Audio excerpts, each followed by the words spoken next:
presentant-vos la nostra fundació. Nosaltres som la Fundació Guru, som una entitat sense ànim de lucre. Vam néixer al 69 amb una petita escoleta al barri de Sarrià. Em sembla que hi havia 12 alumnes en aquell moment. Actualment tenim 3 serveis, tenim a 112 usuaris, si no m'equivoco, i som una plantilla de 100 professionals, 101 professional, que sempre em corregeixen. Hem anat creixent conforme les necessitats dels nostres nois s'han anat modificant. El primer que vam fer era l'escola, després aquests nanos es van fer grans, ja no eren nens, eren adolescents, eren adults. A vegades a casa no podien estar, tenien altres necessitats. Els seus pares també es feien molt grans. Què van fer? Una residència. Molt bé, acabem l'escola i què fem? Quin recurs tenim? Doncs van dir, aviam, el nostre perfil és alumnat amb TEA, amb discapacitat intel·lectual associada. El que podia abarcar i donar més resposta era fer un servei de teràpia ocupacional, i això ho vam fer. Actualment, abans ho comentava, estem pensant en la creació d'una residència, ja no d'adults, sinó d'avis amb TEA, perquè és la següent necessitat. Vull dir, estem acostumats a parlar de nens, però no s'acaba amb l'etapa obligatòria escolar, continua, no? I això, les famílies sobretot ho teniu molt present, perquè els que treballem a l'escola estem a l'escola, els que estan a la CTO estan a la CTO, però les famílies esteu allà sempre, no? I això penso que s'ha de tenir molt al cap. Us explico una miqueta els serveis, només 4 dades perquè els tingueu clars. Aquesta és la nostra escola, som 32 alumnes. Com parlaven també, vam celebrar el Dia Mundial de Conscienciació de l'Autisme, ens vam sumar a la campanya de Confederación Autismo Espanya. Som 32 alumnes i a nivell professional som 12 persones, 8 tutors, 2 educadors, un logopeda i una psicòloga. A part tenim una treballadora social i una psiquiatra que compartim els 3 serveis.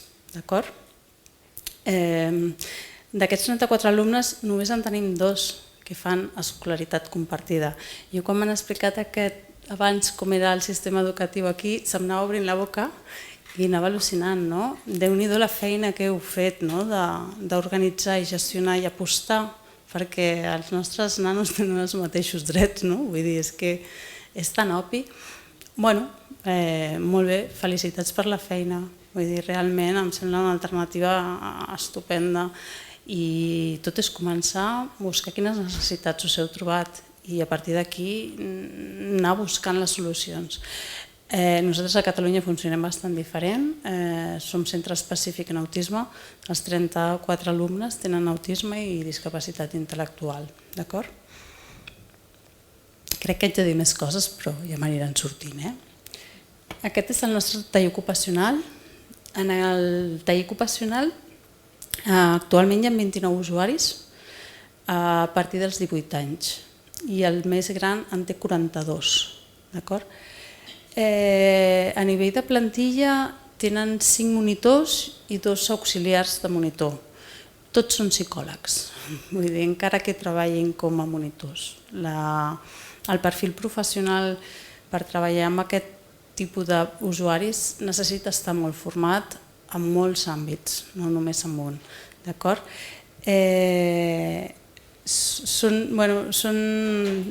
Són usuaris que te'ls trobes que et venen a fer encàrrecs que tenen una vida social molt ampla.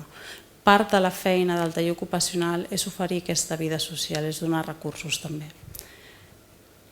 I finalment les residències que us comentava abans.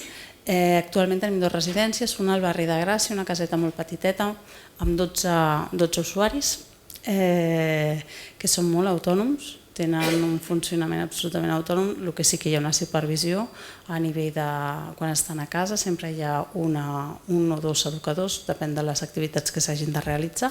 I després a Valldoret tenim una llar d'atenció 24 hores. Aquesta llar d'atenció 24 hores té 3 mòduls, un d'infants i 2 d'adults. Els infants venen a la nostra escola i els adults tenen la casa i a part tenen els tallers dintre del mateix recinte, és un recinte molt gran. I hi ha moltes activitats que fan a comunitat, és a dir, properes a la seva vivenda. Com és un poble, qualsevol racó és fantàstic per treballar amb ells. Vull dir, ens dona molt més a Barcelona i més al barri on estem nosaltres a l'escola, tot és més tancat, tot és més difícil. En un poble tens més recursos a l'abast, la gent està més disposada, és tothom molt més proper. I bueno, això és Guru, de moment. Jo espero que si torno d'aquí uns anys us podrem presentar la residència d'avis segurament. Bueno, què tenim que tenir present per planificar una intervenció? Jo us parlo de l'experiència nostra, una experiència basada en la pràctica, però també en el que diuen els estudis. És molt important per tots nosaltres el tenir clar que les coses no les fem perquè veig que funciona. Veig que funciona però em recolzo amb el que diu la ciència, amb el que diuen els experts, que per això ho han estudiat, el que està publicat. Penso que és molt important això. Què tenim present a l'hora per planificar la intervenció? El primer punt és les característiques diagnòstiques. Que a mi em ve un nano a l'escola i em diu que té TEA, però n'haig de saber molt més. Ja puc preveure, com explicava, que tindran dificultats a l'àrea d'interacció i comunicació social. També sabré que hi ha la dificultat a nivell d'interessos restringits, però necessito rebre tota aquesta informació. Sense la família, jo aquesta informació no la puc tenir de cap manera. Jo necessito saber la seva història clínica i acadèmica.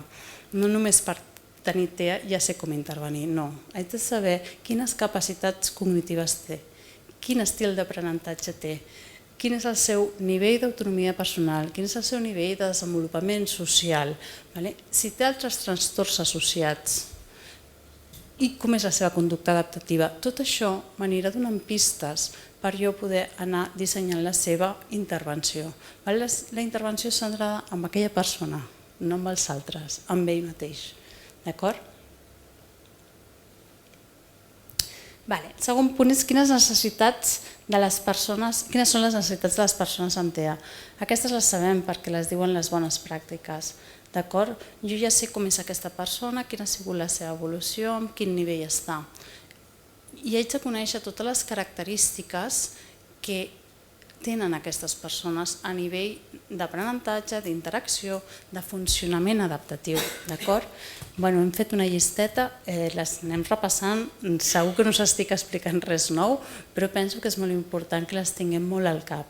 El primer és un ambient estructurat, anticipable i predictible. És el que coneixem com a Autistic Friendly Environment. És crear una estructura amigable, que ells se sentin còmodes, que sàpiguin el que han de fer. Després veurem els recursos que utilitzem a l'escola. Un altre tema importantíssim són els sistemes de suport visual i per la comunicació. Com entenen, com comuniquen, quines necessitats tenen. Són eminentment pensadors visuals, no ho hem d'oblidar això. Entenen molt més la imatge, és un suport que els ajuda a expressar. Vull dir que també això ho hem de tenir molt present a l'hora de planificar qualsevol intervenció. Hem de planificar experiències positives i lúdiques de relació interpersonal. També sabem que és una àrea de les que realment és molt difícil per ells establir unes relacions. Quan arriben a l'adolescència, per exemple, tot això apareix. Ells volen tenir amics, els costa fer amics, mantenir uns amics. Com ho hem de fer? Experiències d'aprenentatge explícits. Tots sabem que tenen moltes dificultats de generalització. M'he trobat moltes famílies que em diuen és que això a casa ho fa i al col·le no ho fa, o ho fa al col·le i a casa no ho fa. Per què? Per les dificultats de generalització. Si sabem que és una dificultat que tenen, anem a intervenir a tots els contextos. No podem quedar-nos tancats a una aula. Els nanos estan a tot arreu. Les persones tenim una vida social. Tenim una família, fem moltes coses, no podem planificar una intervenció sense tenir en compte el context per ajudar a aquesta generalització, precisament. Condicions d'aprenentatge sense error, això és importantíssim. Planifiquem, pensem, una activitat amb el mínim d'error possible. Per què? Per fer-ho fàcil? No, per evitar la frustració. No ens hi fem agafar por a situacions d'aprenentatge noves. Quan les tinguin apreses podem anar pujant nivells de dificultat, però en principi la nostra intervenció ha de tenir clar que l'aprenentatge inicial ha de ser un aprenentatge sense error. Contextos objectius i continguts d'ensenyament, aprenentatge individualitzat, evidentment. Encara que estiguin dintre d'una aula, planifiquem la intervenció per a aquell alumne. És igual que siguin uns objectius, uns continguts, és igual el que sigui, és pensant en aquella persona. Activitats significatives i funcionals, nada nuevo. Què més? Sistemes de control i de regulació de la inflexibilitat cognitiva i conductual. Són dificultats, és una dificultat que expressen. Si sabem que tenen dificultats per autorregular davant de situacions que no en tenen, tinguem en compte. Pensem quines estratègies podem oferir-les i aquestes estratègies han d'estar dintre de la intervenció que planifiquem. Presència de comportament, interessos o activitats restringides repetitives que focalitzen l'atenció. Això és una arma de doble filó. Ho podem utilitzar molt perquè realment a partir d'aquí pot ser un tema d'interès i podem incorporar nous aprenentatges partint d'això, però també no podem limitar-lo només a això. Ho hem de tenir molt clar. Un aspecte que als últims anys s'està estudiant moltíssim, les dificultats d'integració sensorial. Jo no sé com són aquí les escoles, però a Barcelona una escola ordinària com a mínim té 25 nens per aula. Si tinc dificultats per atendre la informació que m'arriba a nivell auditiu, imagineu-vos una escola que té 5 línies i hi ha 500 alumnes al pati. Jo la meva planificació de la intervenció això ho ha de tenir en compte. Jo haig de saber com integra ell la informació que li arriba a través dels sentits. Dificultats d'aprenentatge, m'he saltat una. Les dificultats per aprendre mitjançant la imitació i l'observació. També és una cosa que tenim que tenir present, s'hem de modelar, però tampoc ens hem de limitar que no aprenen per imitació. Vull dir, tenim un espectre de l'autisme. És una cosa que hem de tenir present i veure com el nano està aprenent allò que li estic oferint. Dificultats d'aprenentatge i interacció en situacions grupals per compartir, necessitat de la mediació de l'adult. Aquí, ara últimament s'estan creant molts grups d'habilitats socials on els adolescents sobretot aprenen a com gestionar les converses, com gestionar una interacció amb una altra, quant de temps poden estar parlant d'un tema que els interessa a ells, com han d'aprendre a llegir la cara dels altres. Totes aquestes habilitats els hi hem d'ensenyar. Han de ser un aprenentatge explícit també. Dificultats per la resolució de problemes. Això va molt lligat a la disfunció de les funcions executives. Els hi costa molt. Potser poden veure quina és la solució, però a mig camí se'ns perden. Hem de donar-los estratègies perquè puguin anar segmentant els problemes per poder anar atacant cada una de les situacions i arribar a aquesta solució per si mateix. Motivacions socials, sensorials i lúdiques diferents. Diferents no són dolentes, són diferents. Les meves també són diferents. No és tan estrany. Vull dir, anem a normalitzar-les també, d'acord? Tinguem-ho tots. Jo penso que són una sèrie de necessitats que estan escrites i que les hem de tenir al cap quan pensem en aquella persona, quins objectius ens estem plantejant. I finalment els principis en la qualitat d'intervenció. Aquí hi ha una sèrie de documents, alguns molt antics, com el primer, el de guies de bones pràctiques. Em consta que hi ha una revisió que han fet ara fa un parell d'anys, haig de canviar la diapositiva, però és espectacular com es defineixen, quines són, quins criteris. Tot això que us he explicat no és que a guru ho haguem decidit, és el que ens diuen els manuals que hem de fer. Però sobretot, després tenim el que podríem dir un sentit comú. Hem de generar uns programes basats en enfocs psicoeducatius i comunitaris. És el que dèiem abans, no podem partir només de la part d'escola. Hem d'incloure tota la comunitat. La família, sense ella no ens funcionarà el programa, tinguem-ho clar, són la base de l'ensenyament. Nosaltres som professionals de 9 a 4, ells són la família. Estem tot el dia amb ells. Importantíssim. I aquí us explicaré el que em va passar a mi a la inspecció d'ensenyament de la meva escola. Objectius quantificables, avaluació basada en indicadors. Per què? Perquè jo me'n recordo, em va venir l'inspector, em va demanar una programació, i diu, molt bonica. Diu, anem a veure el primer objectiu aquest de millora d'autonomia. Diu, què és l'autonomia, Pat? Bueno, és diferent per un, no? Serà diferent l'autonomia que plantegeu pel Pau, que pel Dadni, que pel David. Vull dir, són realment molt diferents. Diu, on ho poses, això? Bueno, ja t'ho especifico, què vol dir autonomia per cadascú. Diu, i tu com saps que ha millorat? Jo estic allà i ho veig. Diu, no, per números. Diu, hòstia, és que ja es veu això. Jaume diu, no, posa'm indicadors. I a partir d'aquí vam anar desgranant totes les programacions amb un objectiu. Aquest objectiu, com sé que l'ha assolit? Amb aquest indicador, aquest indicador i aquest indicador. Aquest indicador, sí, no, em ajuda. I en ajuda, quin tipus d'ajuda he fet? Jo el primer quatrimestre m'he plantejat aquest objectiu. Indicador, indicador, indicador. En t'he assolit? Aquest objectiu se'n va. Ja el t'he assolit. Puc revisar que segueixi, que permaneixi, que durant el temps es conservi. Però no puc estar 3 anys ensenyant el mateix. Moltes vegades no ens donem compte i per inèrcia treballem el mateix, perquè encara no tenen assolit. T'has parat a pensar que potser si ho desglosses. A mi va ser una reflexió que em va semblar superinteressant. I en el cas que jo vegi que durant 3 trimestres no s'assoleix, algú estic fent malament. No? Hauré de modificar, hauré de veure quines estratègies, quins suports, no? Quins suports fa servir? Me'ls he planificat bé? Els puc retirar? No ens podem relaxar.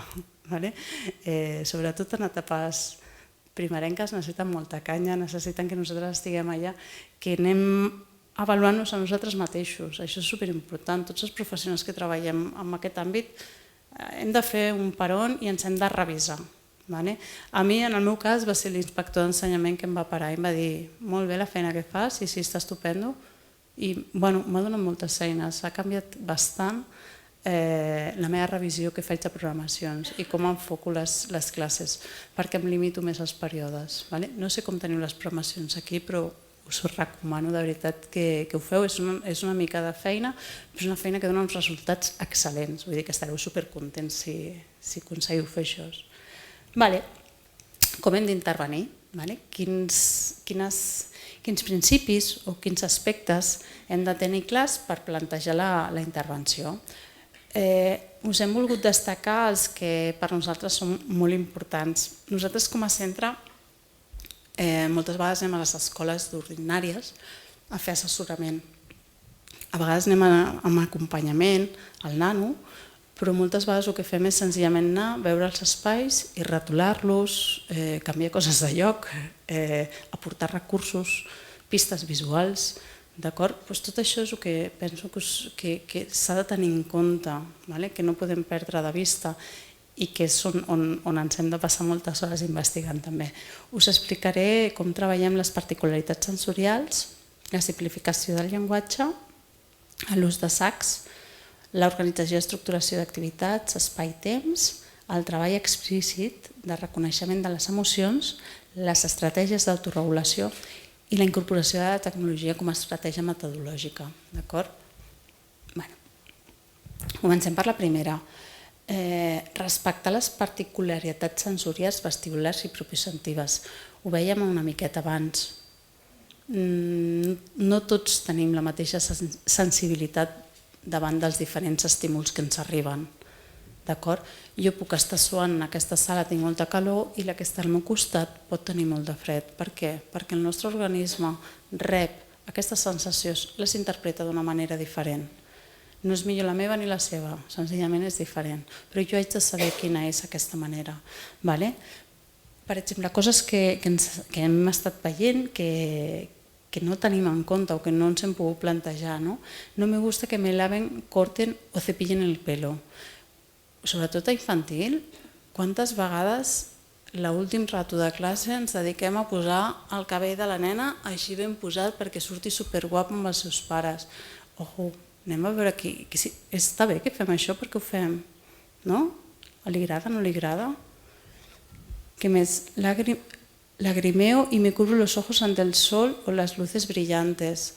Doncs si he d'anar a una sortida potser m'haig de plantejar portar unes ulleres de sol, no? y no es cap problema que vagi amb unes ulleres de sol. Escucho de forma selectiva o tengo problemas para discriminar los sonidos. Aquest és està més estudiat potser o està més vist. Hi ha molts cascos, hi ha moltes maneres d'apaivagar aquests sorolls. I això els ajuda a focalitzar aquesta atenció, els ajuda a reduir l'angoixa. Me molestan mucho las etiquetas de la ropa. Moltes vegades els mestres que som superguais, ostres, aquesta família sempre el porta igual, aquestes bambes, o no, per què va sempre amb la mateixa samarreta? Ho hem preguntat? Ho hem preguntat perquè li fa mal si li poses una samarreta nova. Bueno, doncs anem a relaxar-nos també, anem a tenir en compte aquestes particularitats. No me doy cuenta del tacto o del dolor. Toco a los demás demasiado suave o demasiado fuerte. Moltes vegades aquests nanos necessiten molta pressió o necessiten menys pressió. No podem generalitzar, hem de saber com tu reps aquesta informació, com la gestiona el teu cos i què és el que tu necessites. I hem de regular-los a ells també.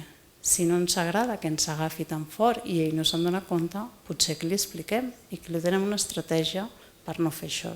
D'acord? Soy un poco torpe, yo también. Vull dir, aquesta no l'he entès mai. Bueno, me siento con las piernas en V. Això també m'ho vaig plantejar molt. Un dels meus objectius era mantenir la postura corporal correcta. Actualment és mantenir la postura corporal correcta que a l'alumne li serveixi, d'acord? Vull dir, per què hem d'estar sentats tots en la mateixa cadira? Nosaltres a la classe podem tenir una de les cadires amb pilotes de tenis per evitar els balancejos. Podem tenir una cistella amb una pilota on s'asseu el nen. Podem tenir un coixí que balanceja. Mirem quina necessitat té. No tots tenim les mateixes. Si us veiéssiu des d'aquí, veuríeu les postures corporals. Ni un té la mateixa.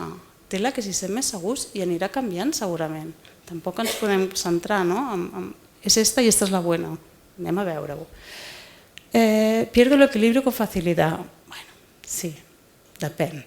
N'hi ha que tenen un equilibri que al·lucines, vull dir que tampoc generalitzem. Tengo problemas para concentrarme y prestar atención. Molts adults també els tenim, no passa res. Però sí que és veritat que si veiem que estem plantejant activitats que requereixen molta atenció, a quina hora ho podem plantejar?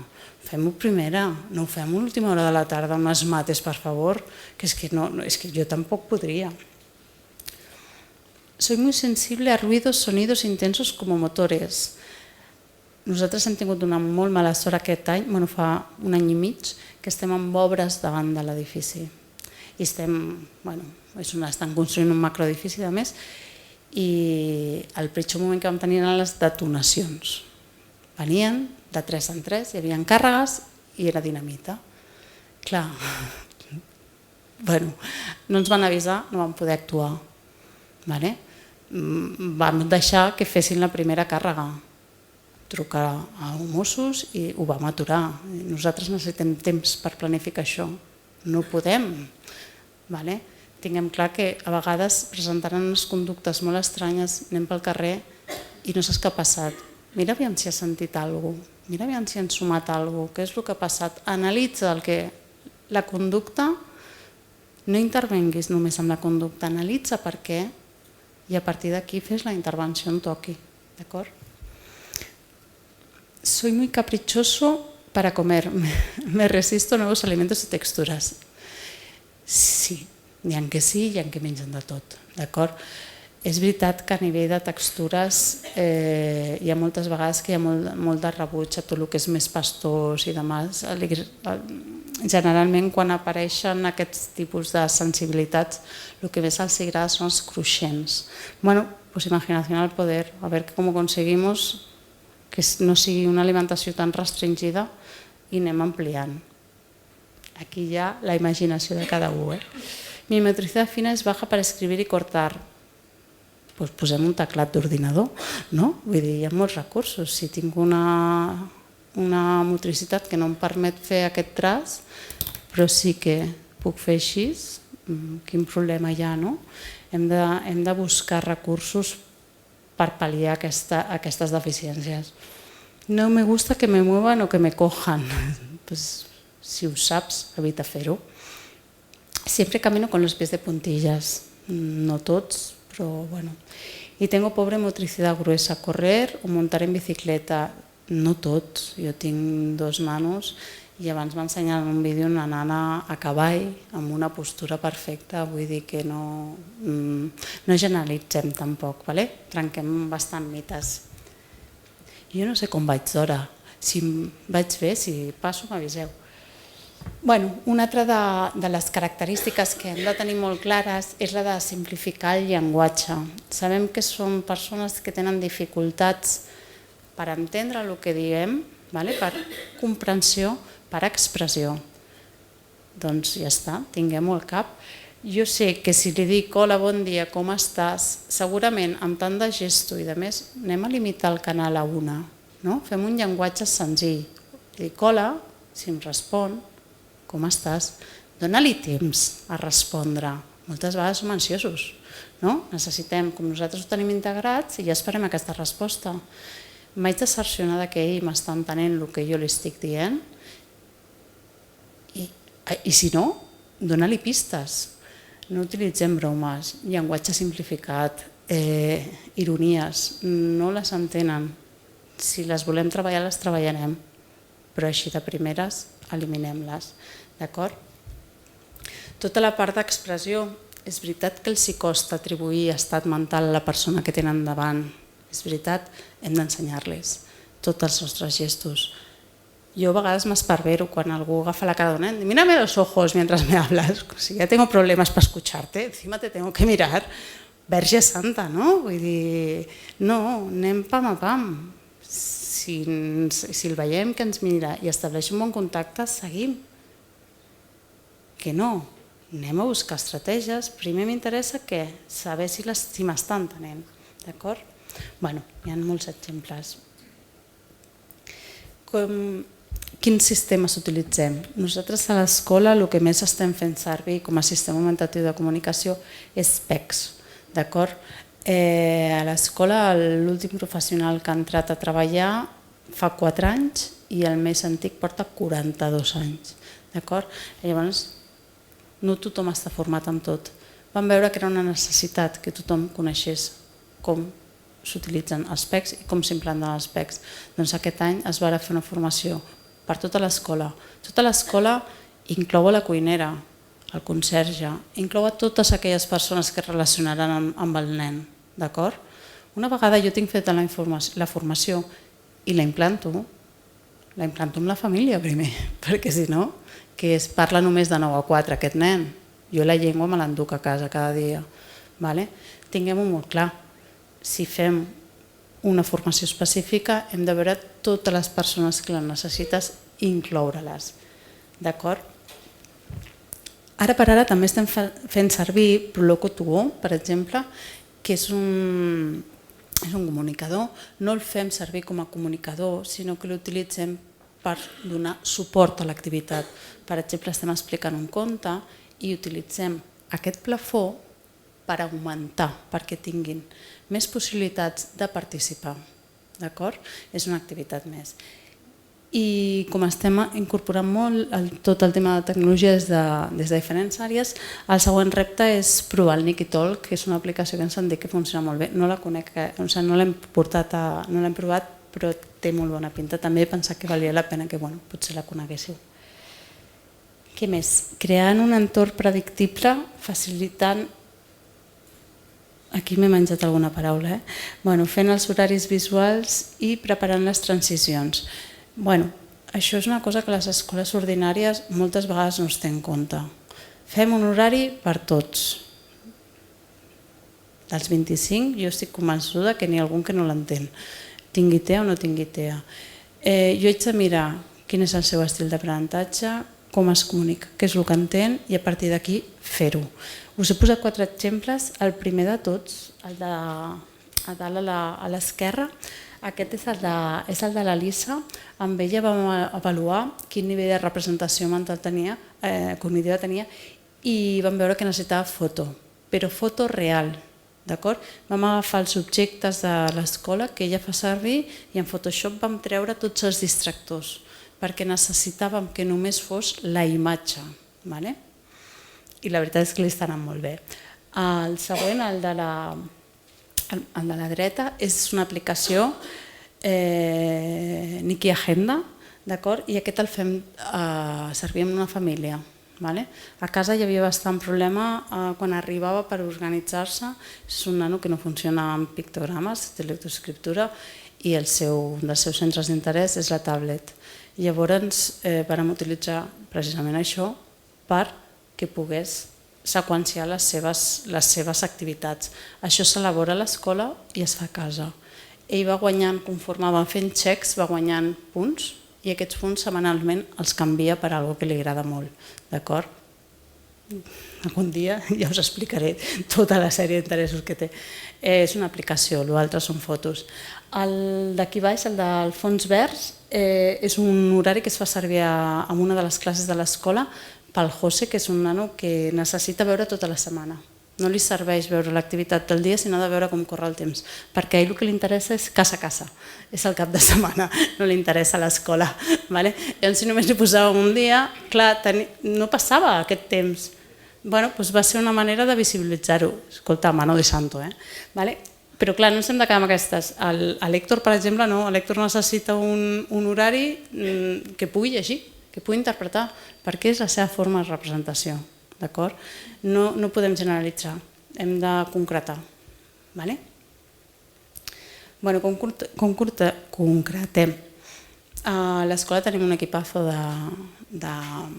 No són logos, n'hi ha una logo i 2 mestres d'audició i llenguatge i tenen una comissió de llenguatge. Llavors ells, quan arriba un nano nou a l'escola, li passen un test al Confort per veure quin nivell de representació mental té i a partir d'aquí comencem a treballar.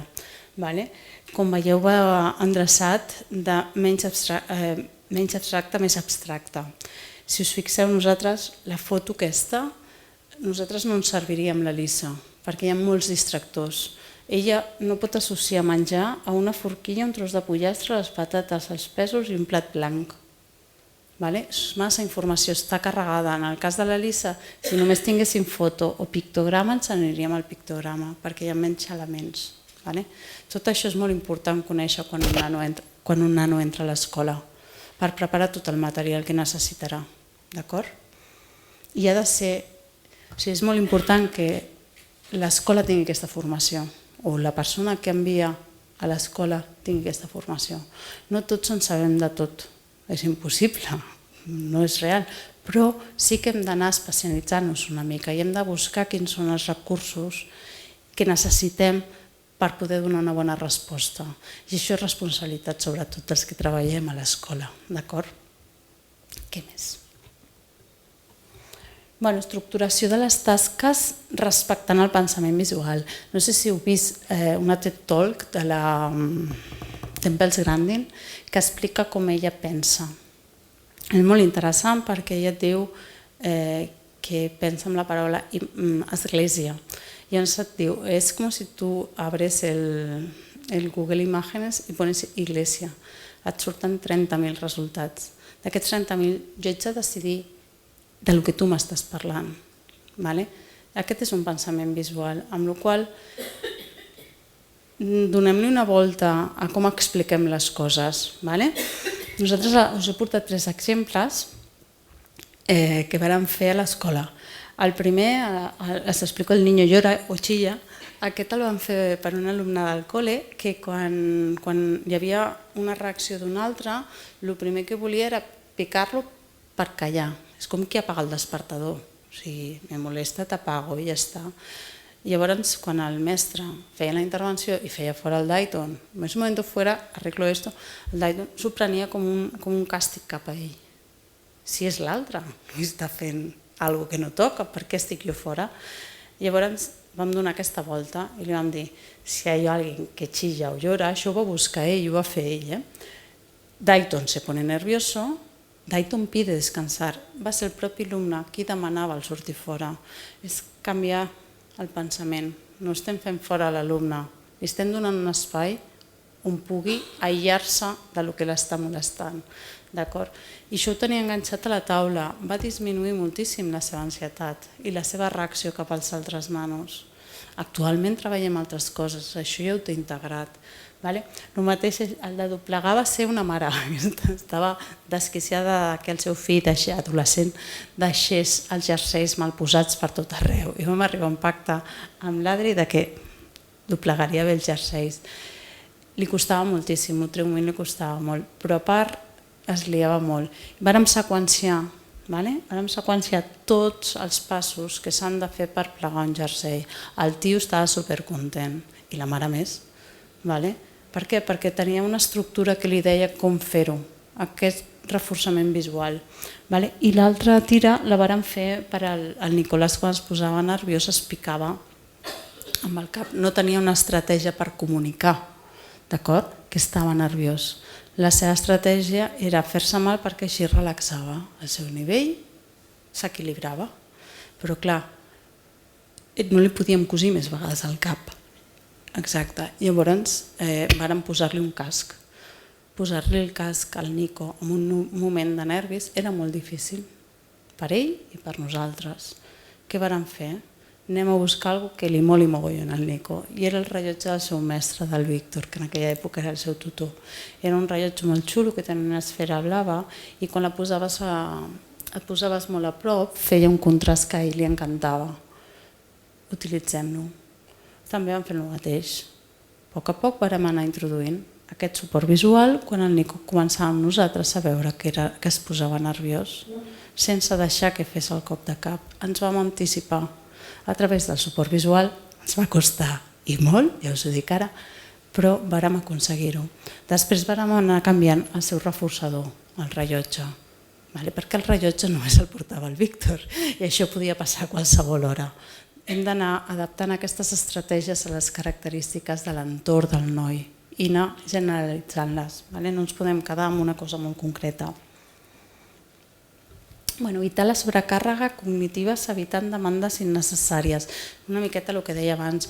Jo, mentre estic parlant, estic fent gestos, estic demanant i segurament si et pregunto hola, què tal, com estàs? No m'interessa la teva resposta, jo ja et vull dir alguna altra cosa. No podem anar així. Els hem de donar temps, els hem de donar recursos perquè puguin saber el que està passant. No podem oferir un espai. Jo quan entro a una aula normalment d'ordinària, sobretot dels petits, i bé, tota aquella exposició massificada de treballs, no sé on mirar, tinc molts estímuls. M'imagino el meu alumne i com ha de trobar el seu suport visual entre tanta informació. Hem de pensar que ells també necessiten aquesta estructura i que moltes vegades els demanem o els informem de molta més cosa de la que necessiten saber.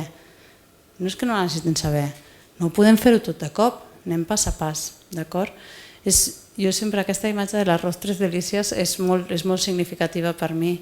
Imagineu-vos si jo tinc dificultats, no m'agrada la coliflor, no suporto el color taronja i les coses rodones no les identifico com a coses de menjar. Em puc morir si em posen aquest plat. Anem veient totes aquestes coses. Els cascos aquests, per què no pot sortir un alumne a un pati amb uns cascos? Per què no pot anar a les transicions pels passadissos amb uns cascos si té dificultats per integrar la informació? Quin problema hi ha? Són estratègies que hem de tenir al cap. Que més organitzar i estructurant el temps. Aquí me'n recordo la Sònia Vilaltella, que ens va fer la formació en PECs, ens va fer tancar el suís, comptar fins a 15 i fer una palmada. Si érem, no sé, 17 o 18 persones, van sonar 17 o 18 palmades diferents. Vull dir, aquesta frase que tenim els mestres tan xula, 2 minutitos y bajamos al patio, 2 minutitos y salimos, 2 minutitos y viene mamá. Què són 2 minutitos? No, anem a visibilitzar el temps. Actualment tots tenim un mòbil, molts dels nostres nanos tenen un mòbil, ensenyem-los a com funciona el temps. Hi ha moltes aplicacions, hi ha timers, però és una realitat, necessitem posar-los a l'abast aquest recurs. Treball explícit del reconeixement de les emocions i les habilitats socials. sabem que tenen molta dificultat per posar a l'estat mental de l'altra persona, identificar-lo, doncs hem de generar activitats. N'hi ha molts llibres, hi ha molta bibliografia, hi ha moltes activitats preparades. Busquem la millor manera de fer-ho, d'acord? Hi ha molts recursos penjats a xarxa i si no us poseu en contacte amb nosaltres que us en facilitarem, d'acord? Hi ha aplicacions ja de tot. És un treball explícit, no podem pensar que ja ho aprendran. No, no, jo tinc que ensenyar a reconèixer una emoció, tinc que ensenyar a reconèixer que aquesta emoció té uns nivells i tinc que saber què passa amb aquesta emoció, perquè si no es poden trobar en situacions a nivell social, d'interacció social, on realment no sabran com actuar. Facilitar estratègies d'autoregulació. Això ens hem donat compte a l'escola que hi ha moments en què els nanos necessiten desconnectar-se de tot el que els està envoltant, perquè el seu nivell d'ansietat és molt alt. Tot i tenir en compte moltes coses, tot i haver-ho planificat tot, n'hi ha moments que tot ens ve de gust. Ni saber res de ningú, apagar el mòbil, doncs ells també ho necessiten. Aquests espais han de tenir un espai a l'aula, a classe, o han de tenir un material, algo que sigui per això, i els hem d'ensenyar que això existeix. Els dos primers són d'una aplicació i el fem servir amb un nano que a nivell auditiu li molesta molt determinats sons. Llavors ell sap que quan el semàfor es posa, quan l'aplicació es posa en vermell, o bé demana per sortir de la classe o bé es posa els cascos, perquè és ell qui necessita aquesta autorregulació.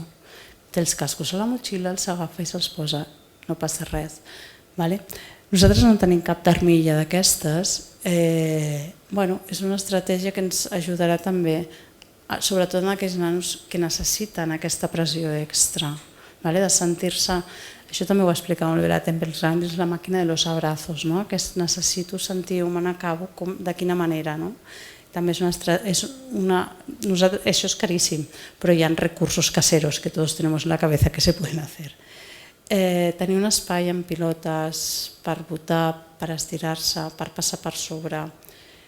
Sé que una classe amb 25 nanos pot semblar una animalada, però quan tens aquest espai no és només la persona amb TEA que l'aprofita.